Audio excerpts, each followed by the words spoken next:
big delay. Okay, well, go ahead and get it going. Okay, that's all right. Recording started. All right. Well, now I want to get into the first chapter, the first topic of the course, which is basically just an introduction of photovoltaic systems. And we'll try and keep this a little bit short. You know, this first, I do want everyone to read this chapter as well as the historical timeline that's posted to the class shell, which kind of is very interesting to read. It actually only goes through about 2002. So at this point it's a little bit dated, but it does a great job of covering everything from about 1700 AD until 2002. There's a lot of material in there. It's definitely a really interesting historical perspective on solar. But the first chapter of the book also really covers a lot of broad territory, and I would like to sort of just kind of touch on some of the major themes. And again, I do want to reiterate that though there's a lot of technical detailed material in the textbook, I think one of the values that I bring to the course is giving a little more of a personal reflection on those materials just based on my experience in the solar industry over the last decade or so. And I think that's the value that I bring. You know, a lot of the there's certainly information in the book that's information that I'm less familiar with, but that's what I think the book serves, is, you know, providing that fundamental knowledge base, and then I can expand on that based on experience from the real world, which certainly I think all of you appreciate. You know, considering your sort of vocational focus of taking this class, a little more of applied real world scenarios. So quick, but I will keep this relatively quick this week, and we'll certainly get into a lot more focused area in following weeks. You know, getting into more focused analyses of all the different areas of photovoltaic systems. Now, Brad, you guys and Joe, you guys can see this. You can see the slides just fine right now? Yeah, they look good. Okay, good. So, a couple of things I wanted to talk about from this week's material is in a nutshell, the advantages and disadvantages of installing photovoltaics technology. Also, factors that have motivated the growth of the industry globally. Design priorities for PV systems in different applications, and primary levels of the PV industry and how they interact. And then lastly, why it's important for installers to be well trained. So there's quite a bit of area there, but again, I'll kind of go through this generally in the outline form. First of all, the advantage of solar PV technology, that's what you see on your screen here. You know, Joe and I were actually just speaking about wind energy. Also, in some cases, you know, the other cases of relevance would be coal plants and nuclear energy plants and natural gas turbines. I mean, there's certainly varied levels of reliability and safety with all those things. But I really must say that photovoltaics are, in my mind, perhaps one of the most reliable technologies there is, as well as durable. I mean, what you have is a solid state. A PV panel is a solid state unit with no moving parts. It's completely passive. It's modular, so we can expand system size or retract very easily. And you just install a solar array if it's installed properly with a good racking system and in a good location, and all the engineering is done based on local snow loads and wind speeds and dead loads, all the engineering complete. you've got something that really should, that you should be able to just walk away from and let do its thing for a minimum of 30 years. It's important to note that some of the original commercial PV cells were manufactured or were developed by Bell Laboratories in New Jersey in the 1950s. And some of those earliest prototypes of PV modules are, believe it or not, still producing electricity, albeit at a much degraded efficiency since the amount of time that's gone by. So even though solar modules come with a 10-year workmanship warranty and a 25-year power output warranty, they're likely to produce electricity far longer than their rated warranties. You know, that said, because of those warranties, we typically in the industry consider a PV installation a 25-year system, just based on the warranties that come with the modules. So what you have here is you know, a very reliable, durable, low maintenance, no moving parts, and expandable technology, and it's also very safe. You know, we'll talk a little bit more about at some point about third-party inspection or third-party testing facilities and organizations. You know, like IEEE, Underwriters Laboratory, of course, the National Electric Code. Those types of third-party groups, it's their job to make sure that these solar modules and balance of systems components are completely safe, as well as going to operate efficiently. You know, and again, back to safety, talking about personal safety of people who install the systems or who use the systems, but also safety of the property in which the systems are installed on. So making sure that these systems don't start fires, for instance, or a solar array, you know, keeling over and crashing through someone's house or through a car or something like that. So all those standards have been put in place to ensure that these systems, when properly installed, are completely safe. I will say, you know, going down, looks like I've got a typo here in this line item, independence, but energy independence is a major advantage of these systems, and that's tied right with decentralized energy production as well. I'm going to talk about decentralized energy production in a minute here, but what we have is everyone who is dependent on the grid and the electricity that's provided by the utility, essentially when utility rates go up, as depicted by, like here in Montana, it's our Public Service Commission that regulates rate structure. And when rates go up after a rate study, we have no choice. We have to pay for that increased energy cost. Whereas when we install a PV system now on our homes, the electricity, what we're doing is we're buying electricity for the next 25 plus years. And one of the benefits of that is hedging against future energy rate increases.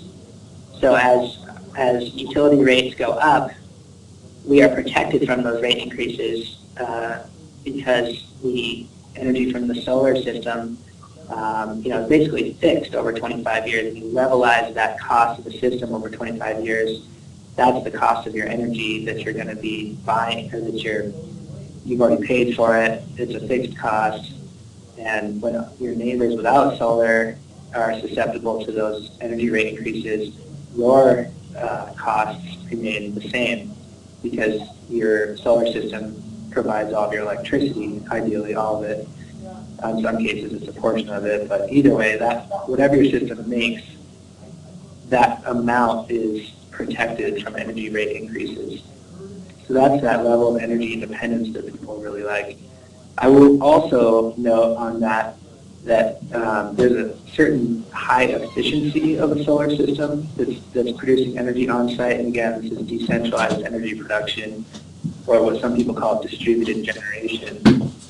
The electricity that we use from a coal plant is transmitted over, in many cases, hundreds of miles before we use it at our homes, and there's a major inefficiency there.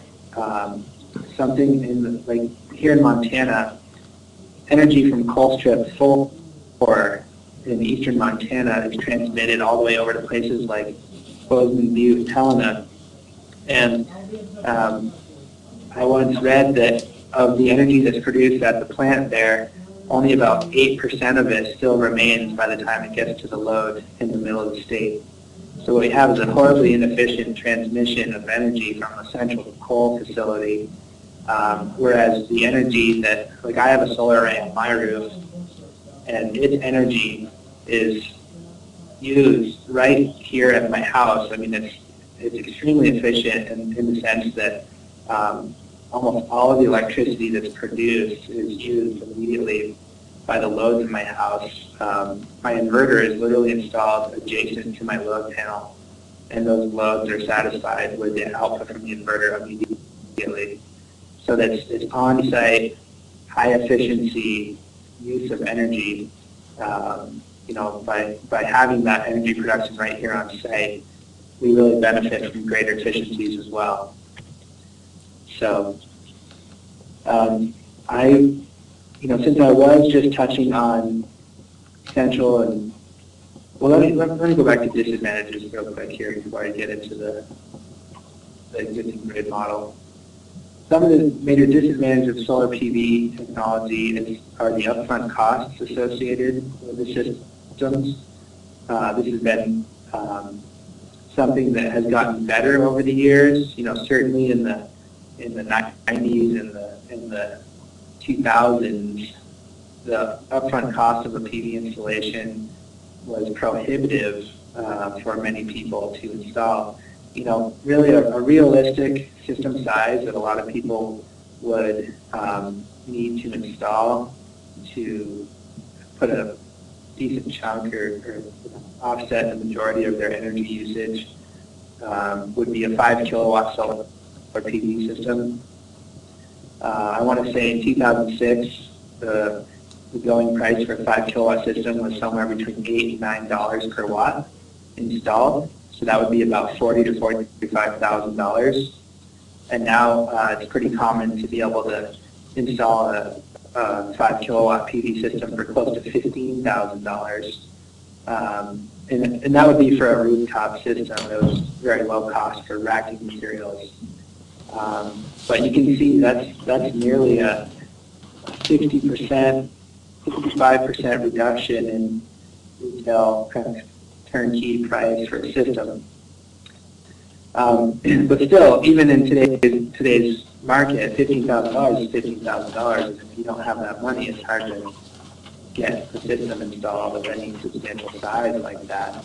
Certainly a smaller size system is a little more attainable, maybe 2 kilowatts for about $9,000 or $10,000.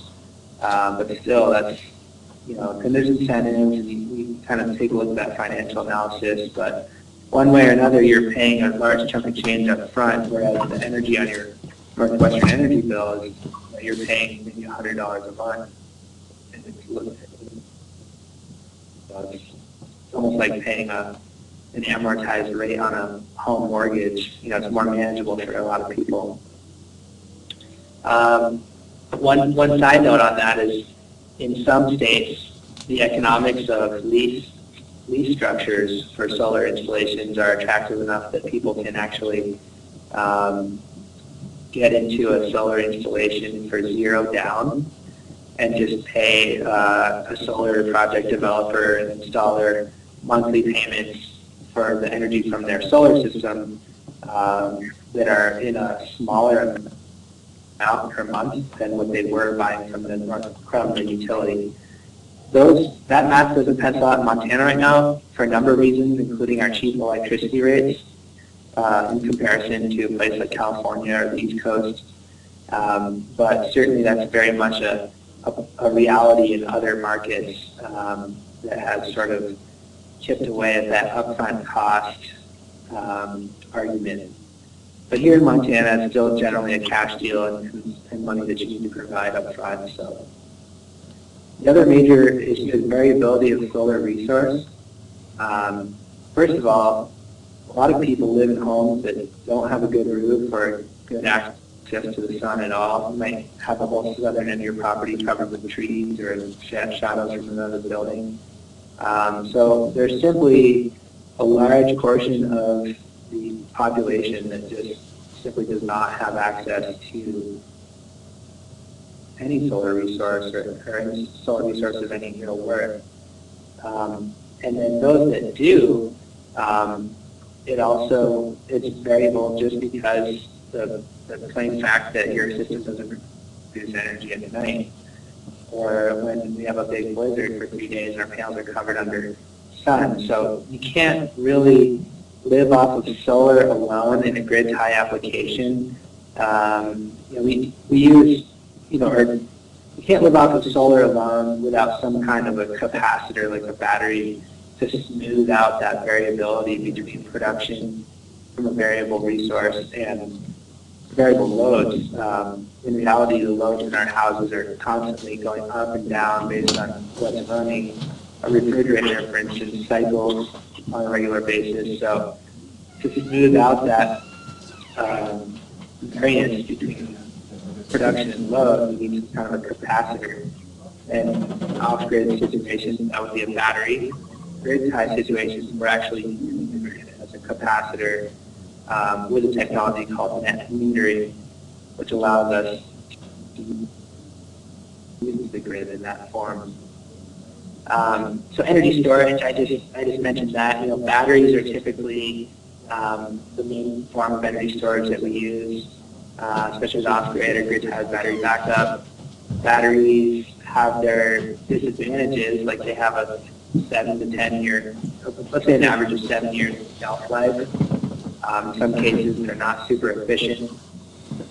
They have maintenance issues, and they have large spatial requirements, and so that can be disadvantageous in some regards, some applications. And then a big one is education. There's a lot of the general public just doesn't understand the benefits of a solar system. They may see that, like I mentioned, if there's a 5 kilowatt PV system for $15,000, they may see that it's just something that they don't need that costs $15,000. And when I say they don't need it, they may already have grid electricity, so they're like, well, why do I need solar panels? Especially if I have to pay $15,000 to install them.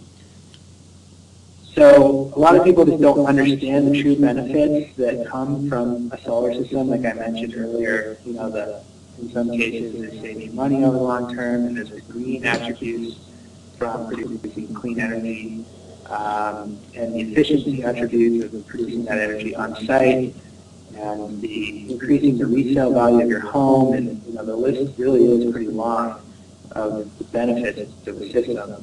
A lot of people just don't know what the components are that they need, or if they have a good host site for a system, or they don't know how to access good local installers. So it's just, one of our biggest jobs as industry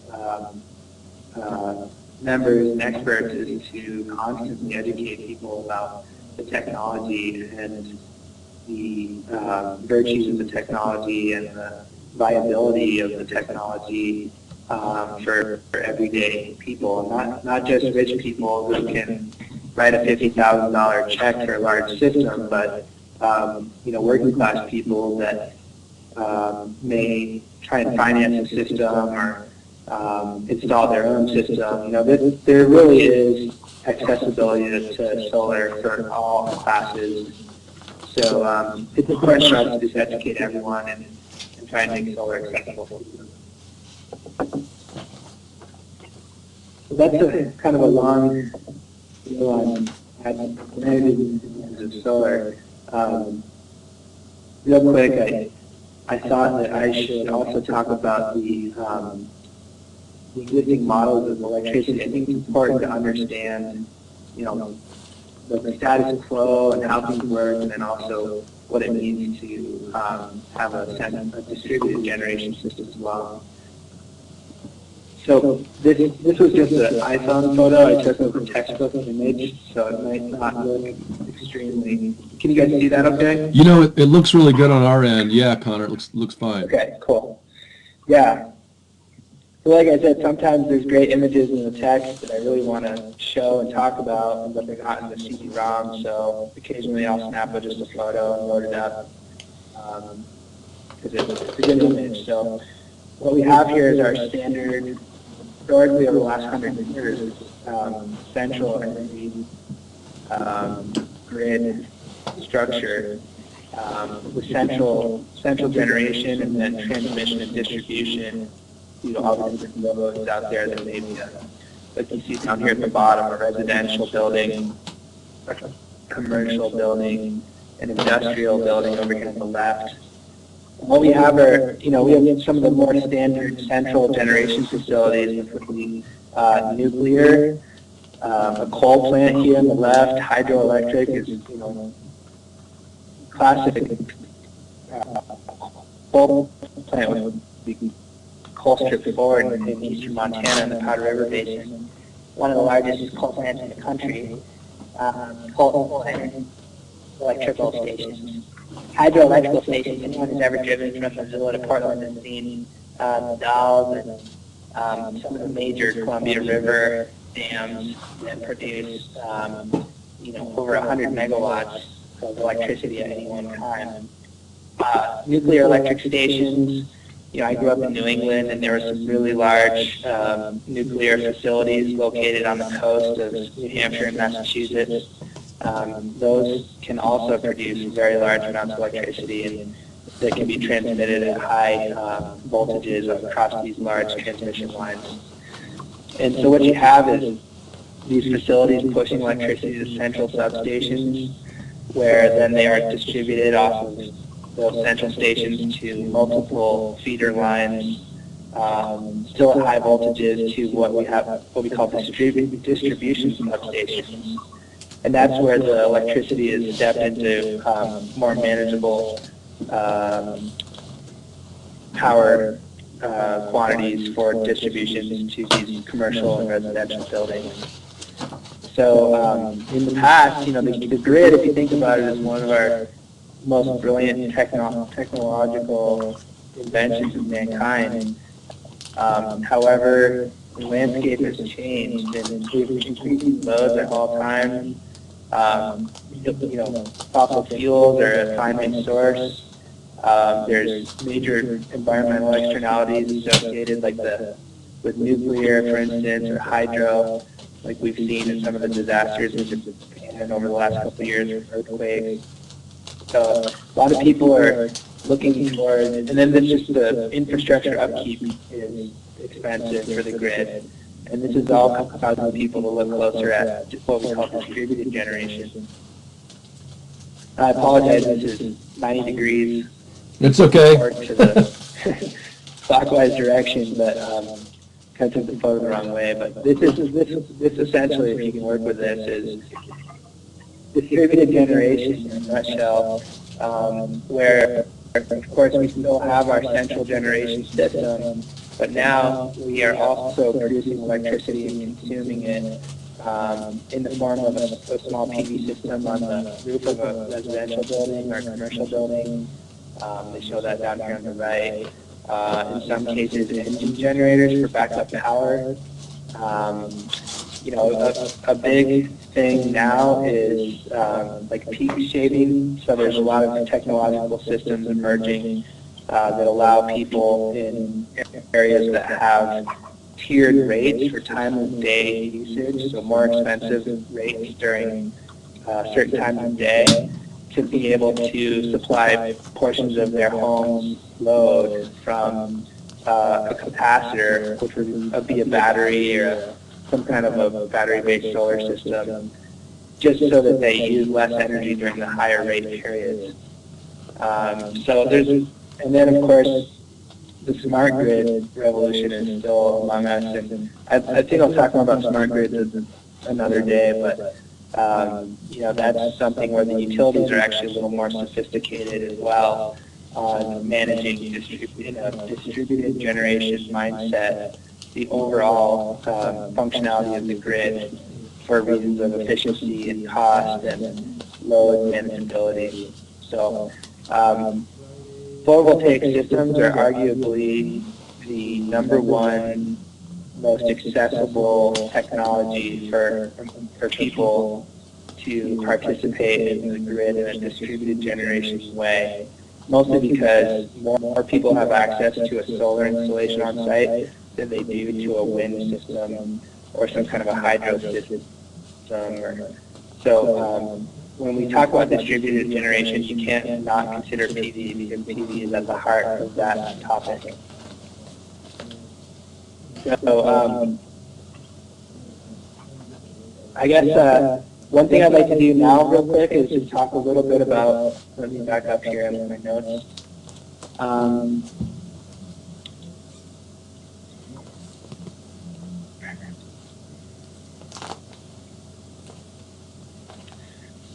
Well, I was going to talk a little bit about photovoltaic effect. I might save that for the next class. Yeah, let's save it. How PV cells. What's that, Brad? Oh yeah, I was thinking. Let's. I think we can probably save it. We're running up against 11:30 or so. I've got a couple other things to do, but if there's maybe just a couple parting comments you want to give, Connor, in terms of what students should be focusing on, readings and homeworks for next week. 'Cause I think Joe had a question. It looked like something was due, like today or tomorrow, and he didn't want to fall behind. So maybe if you can clarify due dates now, that would sort of set a few students at ease. Sure, absolutely. So every week I'll update those requirements for exams and assignments and whatnot. I think what I would like to have everyone do is get through the chapter of the text and finish your quizzes and assignments before the video lecture of this week. Yeah. And the video conference taking place on a Friday morning at 10. You basically have that whole week to get through the material, take your required assignments and submit them, and then when we get to the course and I can sort of provide a little more rounded out explanation of things, we'll also have that benefit of being able to request some answer sessions on the material as well. So for week 1 there, it does say, please have that stuff done by today. I'm going to provide some slack on that, given that it's the first week and we're still sort of getting everyone organized on participating in the class, including myself. Just take those assignments, if you will, over the weekend, early next week, and no late penalties will be applied, but I do still want to ask everyone to finish those assignments as soon as possible. And then next week's material and assignments, I'd like to have everyone have those completed before the following video conference next Friday. Sounds good. Sounds good. Joe's nodding anyway. I think he's got it. So yeah, I think generally material-wise, I think we covered a lot of the. I think it's important to acknowledge, why people are interested in solar, what we need to be able to do to enable these systems, what are the advantages and disadvantages of them, and then as we move forward, we'll certainly get into a lot more detail about design considerations and components and the like. So, and next week we do talk a lot about solar, the sun itself, and the energy from the sun. So I think it'll be a little more scientific and maybe a little more appropriate for talking about how the panels themselves actually produce electricity. Yep. So we'll save that for next week.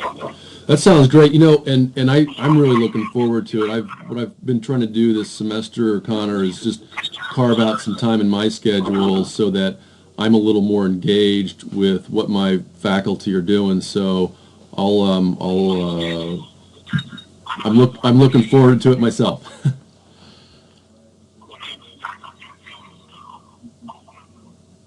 Big time delay. Yeah. Good.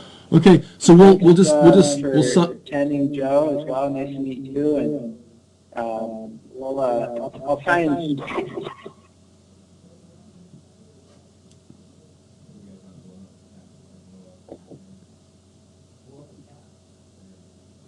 There you are. Occasionally that intercom freezes a little. Well, I'll let you guys go, and we'll leave it at that, and then we'll be in touch. Some email messages over the Moodle cell here very soon.